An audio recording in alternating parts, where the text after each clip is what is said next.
Hello అండి. Welcome to మన Warangal special అండి. ఇవాళ వరంగల్ స్పెషల్లో వచ్చేసి కర్రీ ఏంటి అంటే కర్డ్ విత్ చికెన్ కర్రీ. ఏం లేదండి, పెరుగుతోటి చికెన్ కర్రీ ట్రై చేస్తున్నాను. చాలా బాగా వచ్చింది, నాకు చాలా నచ్చిందన్నమాట.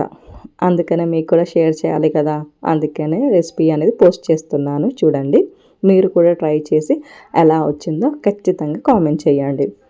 ముందుగా నేను చిన్నగా తరుముకున్న ఉల్లిపాయలు, పచ్చిమిర్చి, కరివేపాకు, గరం మసాలా, కొత్తిమీర, పుదీనా ఇవన్నీ కట్ చేసుకొని పెట్టుకున్నాను. శుభ్రంగా చికెన్ కూడా కడిగి పెట్టానండి. ఇప్పుడు ప్యాన్ పెట్టుకొని అందులో కొద్దిగా ఆయిల్ వేయండి. కొంచెం ఆయిల్ ఎక్కువగానే వేయండి, మనకి టేస్ట్ బాగా వస్తుంది. ఇప్పుడు గరం మసాలా అండి. గరం మసాలా అంటే ఇలాచి, సాజీరా, లవంగాలు, చెక్క ఇవన్నీ వేసి తర్వాత పచ్చిమిరపకాయలు వేయండి. పచ్చిమిరపకాయలు వేసాక చిన్నగా కట్ చేసుకున్న ఉల్లిపాయ ముక్కలు కూడా వేయండి. ఉల్లిపాయ ముక్కలు చిన్నగా తరుముకున్నాం అనుకోండి, కొంచెం తొందరగా ఉడికిపోతుంది. గుప్పెడు కరివేపాకు కూడా వేయండి. ఇవన్నీ వేసాక బాగా కలుపుకోండి. మనము చికెన్ వండుకునేటప్పుడు కొంచెం ఫ్రెష్గా అల్లం వెల్లిగడ్డ ఉంటే చాలా బాగుంటుంది కదా, అందుకని నేను అప్పటిదప్పుడే అల్లం వెల్లుల్లి పేస్ట్ అనేది నూరానండి. అల్లం వెల్లుల్లి పేస్ట్ ఇంకా సాల్ట్ వేసి బాగా కలపండి. అల్లం వెల్లుల్లి పేస్ట్ కూడా మనము కొంచెం పచ్చి వాసన పోయేంత వరకు కలుపుకోవాలి. అలా కలుపుకున్నామనుకోండి, చికెన్ ముక్కలు అసలు నీసు వాసన అనేదే రాదు.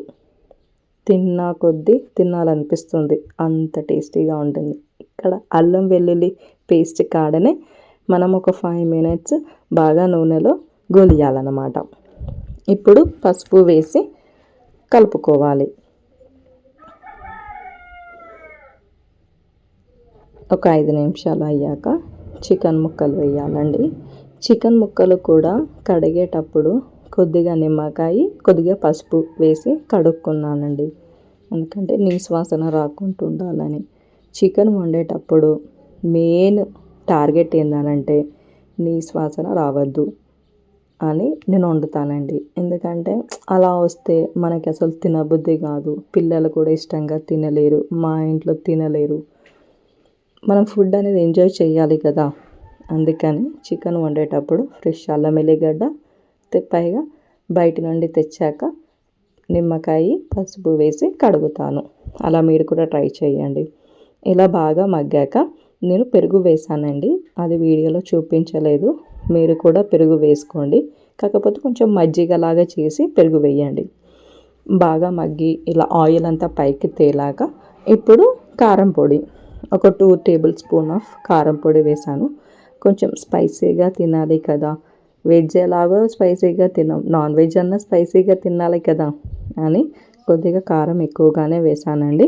కొద్దిగా గరం మసాలా వేసి ఒక 10 minutes స్లిమ్లో పెట్టి మంచిగా మూత పెట్టి కుక్ చేయండి. అయిపోయినట్టే, మన చికెన్ రెడీ.